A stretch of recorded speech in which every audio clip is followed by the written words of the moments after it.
So today I will explain to you guys about business cycle. Business cycle is the ups and downs of a national production measured in the level of gross domestic product (GDP). GDP is where we measure all the market value of goods and services. So basically there are 4 phases of business cycle, which are peak, recession, trough, and recovery. So it takes several times to complete all these 4 phases. And there's theory saying that it takes 10 years to complete all these 4 phases, but it's still just a theory. And there's also another theory saying that from trough to recovery, the shortest time to recover is 6 months and the longest time to recover is 2 years. And today we will look more details on the recession phase. Recession is one of the business cycle. What is recession? Recession is when there is negative growth of output, or we call it as gross domestic product falls.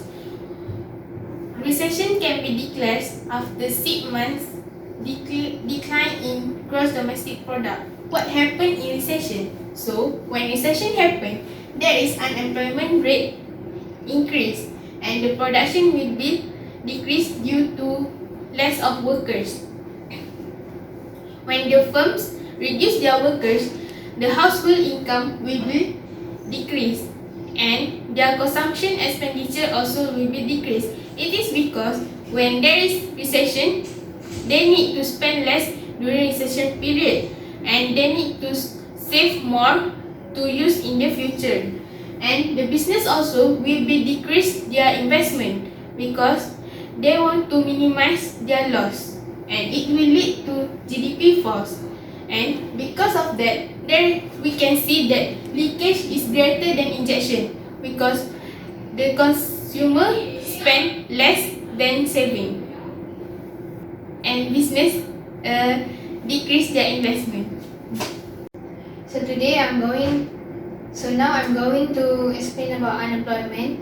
Unemployment refers to the unused capacity of available resources. It defines it as a situation where someone in a working age is not able to find a job but would like to be in a full-time employment.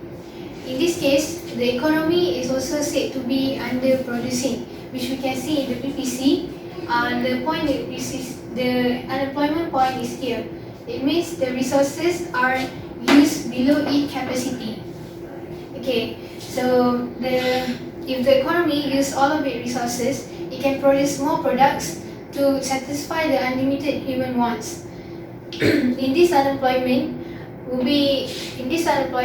these resources are only referring to the labor force.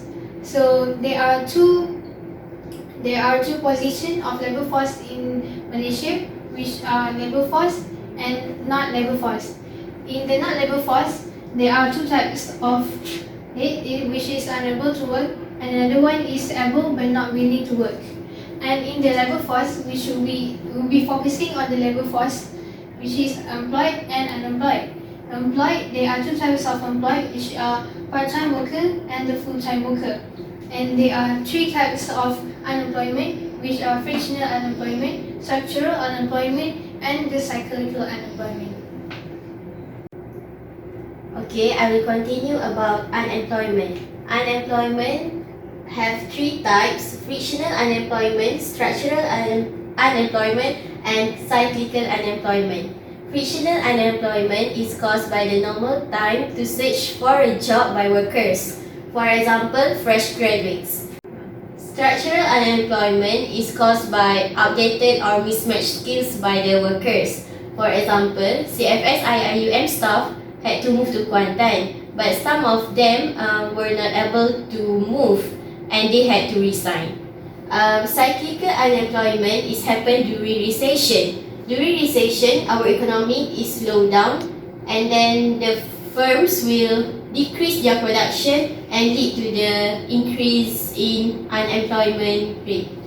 Okay, for example, during 2008 financial crisis, as the workers had to stop constructing new homes, 2 million workers lost their jobs. Okay, so now I will explain on how to overcome recession.